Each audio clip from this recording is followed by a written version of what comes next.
আপনি বলবেন সমন কি? তার ফৌজদারি কার্যবিধি আইনের ৬৮ ধারা মোতাবেক, হ্যাঁ, মামলার বাদী সাক্ষী কে আদালতে হাজির হওয়ার জন্য আদালতের বিচারক কর্তৃক দুই পক্ষের লিখিত যে আদেশনামা দেওয়া হয়, লিখিত স্বাক্ষরিত এবং আদালতের ধার্য তারিখ উল্লেখ পূর্বক যে আদেশনামা দেওয়া হয় তাকে সমন বলে। সমন বা নোটিশ আর কি স্যার। সমন বা নোটিশ। ওয়ারেন্ট কি? সমানের ওয়ারেন্ট পিআরবি হচ্ছে কত? স্যার সমানের পিআরবি কত? ২৬৮ স্যার। দুইশো সরি, আটষট্টি ৪৬৮ 468 মনে স্যার। হয়। চারশো ৪৬৮ আটষট্টি স্যার। কি সমন না চারশো ওয়ারেন্ট বলবেন? একাত্তর স্যার। 471 স্যার ঘ চারশো হবে। একাত্তরের গোড়া গ। 471 ঘ হবে, ঘ। 471 71 চারশো ৪৭১ একাত্তর 471 ঘ। 71 দিলে চারশো উপরে আটষট্টি অত্র হচ্ছে না গেলেও ওয়ারেন্টের হবে। ক্ষেত্রে। আচ্ছা, আপনি বলেন আবুল মনসুর ভাই, ওয়ারেন্টটা কি? ওয়ারেন্ট হচ্ছে স্যার আদালত কর্তৃক লিখিত মোহরকৃত কোনো আসামি, কোনো মামলার আসামিকে গ্রেপ্তার করার জন্য বিচারক কর্তৃক যে আদেশনামা দেওয়া হয় তাকে ওয়ারেন্ট বলে। খুবই সুন্দর। তাহলে ওয়ারেন্ট কয় কপি হয়? ১ কপি স্যার। ওয়ারেন্টের পিআরবি কত? PRB ৩১৫ sir. আরেকটা আছে না? ৪৬৮। 468। ৪৬৮। তাহলে আমরা ধারা জানলাম, সমন জানলাম, সংজ্ঞা জানলাম, দুইটা থেকে। এখন যদি বলেন আহ সমন ওয়ারেন্টের একটা পার্থক্য বলেন তো। সমন হচ্ছে স্যার কোনো আসামিকে আদালতে হাজির হওয়ার জন্য একটা আদেশনামা স্যার। ওয়ারেন্ট হচ্ছে কোনো আসামিকে গ্রেপ্তার পূর্বক আদালতে হাজির হওয়ার জন্য একটা আদেশ বা একটা কপি। সমন ওয়ারেন্টের মেইন একটা পার্থক্য বলেন। সমন এই সমন যখন আপনি এক্সিকিউশন করেন, এটা কার্যক্রম কি এটা বলবৎ থাকে জি না শেষ হয়ে যায়? আর সমন 2 কপি, গ্রেপ্তারি পরোয়ানা 1 কপি। আসতেছি, আপনি স্বামী ভাই এটা মেন আসতেছি। কারণ। আমি যেটা প্রশ্ন করছি সেটা এটা স্যার, সমন সমনের হচ্ছে দিন তারিখ মানে ধার্য তারিখে শেষ হয়ে গেলে সমনের কার্যকারিতা থাকে না, কিন্তু ওয়ারেন্ট জারি বা তামিল না করা পর্যন্ত আদালতে স্যার মুলতবি থাকে। Very good, thank you. তাহলে সমনে কিন্তু এরকম কোথাও লেখা আছে যে এটা বর্তমান বলবৎ থাকবে, কার্যকরী আসলে শেষ, এটা থাকবে, চলমান থাকবে, এরকম কোনো কথা লেখা আছে সমনে? কিন্তু আমরা কার্যবিধিতে পড়ছি যে এটা না স্যার, কার্যকর বা বলবৎ থাকবে কতক্ষণ তাই। পর্যন্ত। এটা আমরা 75-এ 2 পড়ছি, তাই না? 75-এ 2 পড়ছি। আচ্ছা, আমরা একটু একটু হয়ে যায়, আমার বইয়ে যায় সবাই, এই সংজ্ঞাটা একটু সবাই আমি একটু এখান থেকে কষ্ট করে হলেও শেখাবো। আমি এটা আপনার দেইনি, এই পিডিএফ এ আছে, আজকের পিডিএফ এ ছিল, একটু সবাই একটু তাকান। আমি আজকে এই ক্লাসে এটা আপনাদের পড়াবো। আমি ইনশাল্লাহ সামনে যে দিনগুলো আসতেছে সবাইকে একটা কথাই বলি, এই কথা বলবেন না সবাই যারা এখন 31 জন হাজির আছে, সবাইকে একটা কথাই বলি, আপনাদের রিকোয়েস্ট করি যে আপনারা মনে ক্লাসগুলো কষ্ট হলেও যদিও ক্লাস মিস করেন, তা আপনারা অবশ্যই এই ক্লাসগুলা, রেকর্ড ক্লাসগুলো দেখবেন। আপনারা আজকে পর্যন্ত আমি দেখলাম খুবই দুঃখজনক, সমস্যা নাই, আমি আপনাদের ম্যান্ডেটরি করি নাই যে বাধ্য আপনারা, কিন্তু আমি আপনাদের গাইডেন্স হিসেবে, আপনারা স্টুডেন্ট হিসেবে আপনারা অবশ্যই ভিডিওগুলো একটু দেখবেন, একবার হলো দেখলাম, আমি দেখলাম এত, আচ্ছা রেকর্ড যে করি, রেকর্ড করার উদ্দেশ্য কি? আমার তো একটা প্লেস আছে, আমার একটা ইউটিউব আছে, সেখানে ছাড়ি, ওখানে অনেকেই ভিডিওগুলো দেখে, যাদের প্রয়োজন আছে, অনেকেই ক্লাস করতে পারে না, ওখানে মোটামুটি কোর্স করছে, ওখানে মোটামুটি কোর্সগুলোতে ভালো একটা রেসপন্স পাচ্ছি।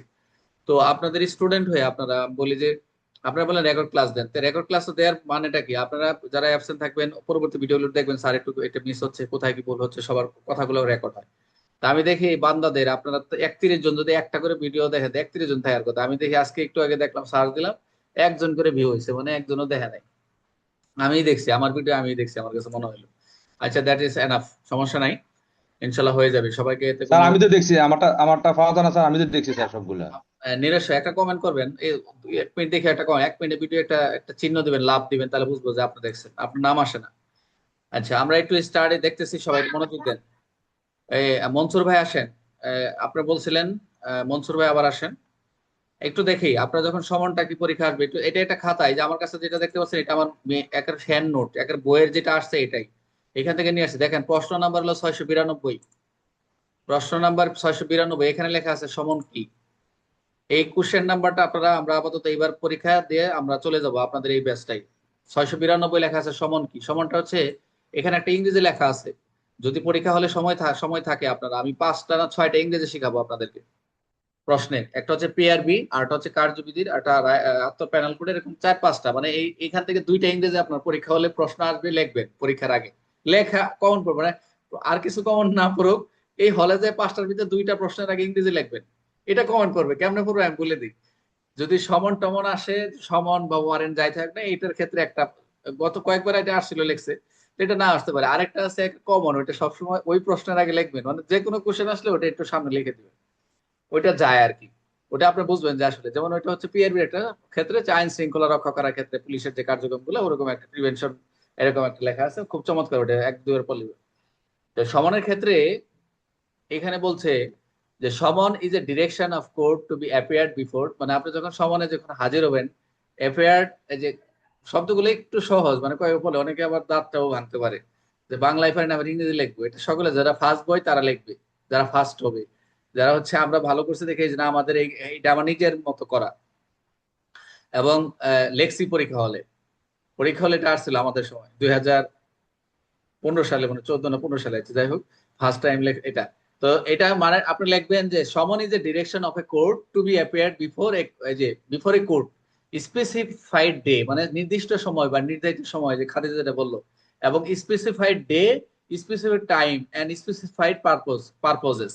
বলছে কি যে একটা আদালতে আপনি কি কোনো নির্ধারিত দিনে নির্দিষ্ট সময়ে আদালতে হাজির হওয়ার জন্য কি করবেন, এই যে আপনি হাজির হবেন অথবা আপনার দলিল বা বস্তু আদালতে হাজির করতে বলবে, একটা সমন দিবে আদালত কর্তৃক। কি হবে, সেটা হবে স্বাক্ষরিত, সেটা হবে সিলমোহরকৃত, 2 কপি লিখিত, যে আদেশনামা ইস্যু করা হয় সে তাকে বলা হয় সমন। আই রিপিট, এটা একটা আবিধানিক অর্থে, এই সমনটা আবিধানিক অর্থ যদি আমরা দেখি, কোনো মামলার বাদী বা কোনো সাক্ষীকে, আই রিপিট, কোনো মামলার বাদী বা কোনো সাক্ষীকে কোনো বস্তু বা দলিল হাজির হওয়ার জন্য বা হাজির করার জন্য নির্দিষ্ট দিনে নির্দিষ্ট তারিখে আদালতে হাজির করার জন্য ম্যাজিস্ট্রেট কর্তৃক বা আদালত কর্তৃক স্বাক্ষরিত সিলমোহরকৃত 2 কপিতে যে লিখিত নামা আদেশ ইস্যু করে তাকেই বলা হয় সমন। সমন হচ্ছে ফৌজদারি কার্যবিধি 68-র 1 এবং পিআরবি 471 গ, একবার যেখানে যেটা আছে স্পেসিফিক দিয়ে দিছি, ওখানে এই উত্তরটা ওই কথাটা ওখানে লেখা আছে। বুঝতে পারছেন? এখন এটা পড়বে রূপঙ্কর পড়ো। এখন আপাতত ইংরেজিটা পড়া দরকার নাই, যারা পারবে সবার জন্য না, মানে আবার ইংরেজি পড়ালেখা, স্যার ইংরেজি পড়াচ্ছে, এটা যারা একটু ভালো পারেন, একটু পড়ালেখার যারা মানে পড়াশোনা একটু অ্যাগ্রেসিভ, তারা একটু লিখে দিবেন। এটা আমি তো এমনি শেখাবো আপনাদের, আপনারা না পড়লে আমি 5টা ইংরেজি শিখাই দেবো, এটা কষ্ট খুব, আমি মুখস্থ করাই দেবো তুতা পাখির মতো, সমস্যা নেই, লিখবেন।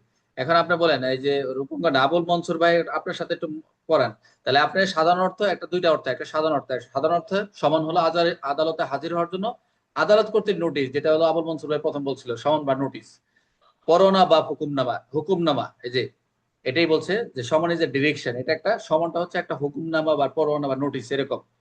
তো আদালত কর্তৃক নোটিশ কিসের জন্য, আদালতে হাজির হওয়ার জন্য, কখন, নির্দিষ্ট দিনে নির্দিষ্ট নির্ধারিত সময়, কয় কপি, 2 কপি, এটা কিভাবে আদালত কর্তৃক স্বাক্ষরিত সিলমোহরকৃত হতো, যে আদেশ নামে ইস্যু করে সেটাই সমান। আচ্ছা এখন একটু পড়েন, আবুল মনসুর ভাই একটু পড়েন, জোরে জোরে শুনবো সবাই। স্যার বাংলা থেকে নাকি স্যার ইংলিশ স্যার? ও বাংলা থেকে বলেন। সাধারণত সমন হলো আদালতে হাজির হওয়ার জন্য আদালত কর্তৃক প্রদত্ত নোটিশ, পরোয়ানা বা হুকুমনামা। অবিধানিক অর্থে কোনো মামলার বাদী বা অথবা সাক্ষীকে অথবা কোনো বস্তু দলিল একটি নির্ধারিত দিন ও তারিখে আদালতে হাজির করার জন্য ম্যাজিস্ট্রেট কর্তৃক বা আদালত কর্তৃক স্বাক্ষরিত সিলমোহরযুক্ত 2 কপি যে লিখিত আদেশনামা ইস্যু করা হয় তাকে সমন বলে। পিআরবি ফৌজদারি কার্যবিধান 68-র 1 ধারা, পিআরবি 471-এর ঘ বিধি। Good, thank you very much, ভাষাগুলো খুব চমৎকার আপনার, একদম ক্লিয়ার। তাহলে পরীক্ষা আসলে আপনারা যে পূর্বে যারা পড়ে আসছেন তো ভালো পড়ে আসেন, কিন্তু আমি এটা একবারে, মানে এটা কোনো সংশোধন না, এটা আমার কাছে মনে হয়েছে, আমি এভাবে লিখছি, আমার বইটাকে এভাবে আসতেছে, আমি চাই সকলে একভাবে পড়েন, যদি পূর্বে পড়া থাকে আপনারা এই রিভিশন দিয়ে নেবেন, সমস্যা নেই। ভাষাগত এক এক রকম হয়তো, আজকে একজন গ্রেপ্তারের সংজ্ঞা লেখছেন, আমি যে পরীক্ষা আপনারা দিয়েছিলাম ওরকম লেখেন নেই, তো যে লেখছেন আমি নাম বলবো না, তারটা ভালো হয়েছে, কিন্তু এক জায়গায় ভুল হয়েছে, সেটা হচ্ছে 46 ভিতরে লেখছেন, নিজের মতো করে লেখছেন 46-এর কমা কমা 1 2 3 এভাবে লেখা যাবে না, লিখতে হবে 46-এর 1 first bracket, 2 first bracket, 3 first bracket, এভাবে লিখতে হবে। 46 1 2 3 কোনো ভাষা এরকম আইনকে লেখা যায় না। আপনারা এখানে আসছেন কেন, আমার কাছে আসছেন যে আমরা স্যার রেজাল্ট আসতেছে না, বারবার রিটেনে ফেল করতেছি, অনেকে আছেন, তো আমি ভুলগুলো তো আমার ধরিয়ে দেওয়া কাজ, খালি পরীক্ষা দেবেন স্যার খালি মার্ক দিয়ে যাবে, মন গড়া মার্ক দিবে এ দিবে, এটা এইখানে নাই। আমি যখন এই যে আপনাদের নিয়ে বসবো মোটামুটি আগামী মাস থেকে ইনশাল্লাহ দেখবেন আপনাদের কি প্রেশার পড়ে যায়, ছুটি নাটি আপনাদের সামনে উপস্থাপন করবো কোথায় কোথায় ভুল করতেছেন। বুঝতে পারছেন? এখন একটু আপনারাও পরীক্ষা যেবা দিচ্ছেন কোনো সমস্যা না, দেন। আর ভুলগুলা কিন্তু আমি দেখতেছি কার কি ভুল হচ্ছে। আজকে একদম 33 পাইছেন, ও 2টা ধারা ভুল করছেন, কুট করতে পারে না ঠিক মতো, মানে ধারা বুঝতে পারেন না। ঠিক আছে, এগুলো সমাধান হবে, সমস্যা নেই। স্যার তারপর আমার একটু প্রশ্ন। বলার ছিল স্যার। হ্যাঁ, আবুল মনসুর ভাই বলেন। আমি স্যার এই যে আপনারা যে বইটা পড়াচ্ছেন আমাদের ওই যে পুলিশ, যেটা আমাদের ইয়ে আছে পুলিশ হ্যান্ডবুক, ওইটা তো এভাবে নাই স্যার, এভাবে পাচ্ছি না স্যার। উদাহরণ যে বিভিন্ন যে আপনি যে এগুলি দিচ্ছেন স্যার, হ্যাঁ, এগুলি এতে কি সহজ হচ্ছে নাকি?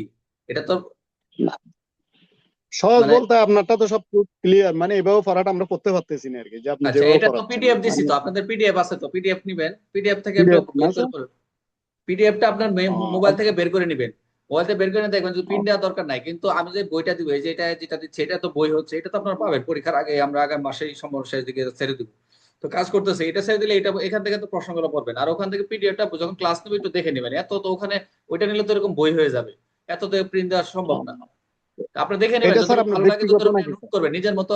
কার্যবিধি প্যানেল করে এরকম খাতা করে করে নোট করবেন, যতটুকু দরকার পড়ার সাথে স্যার কানেক্টিভিটি, যতটুকু দরকার ততটুকু নেবেন, বেশি দরকার না। ঠিক আছে স্যার, ঠিক এখন আছে প্রশ্ন স্যার। হচ্ছে, আচ্ছা তাহলে আমাদের সমান ক্লিয়ার, সবার সমান ক্লিয়ার হয়েছে, সবার সমান, কোনো সমস্যা নাই? পারবেন সমান কাকে বলে? এখন সমানটা পারবেন না এখান থেকে? সমান তো সবাই পারবেন নাকি নতুনরা?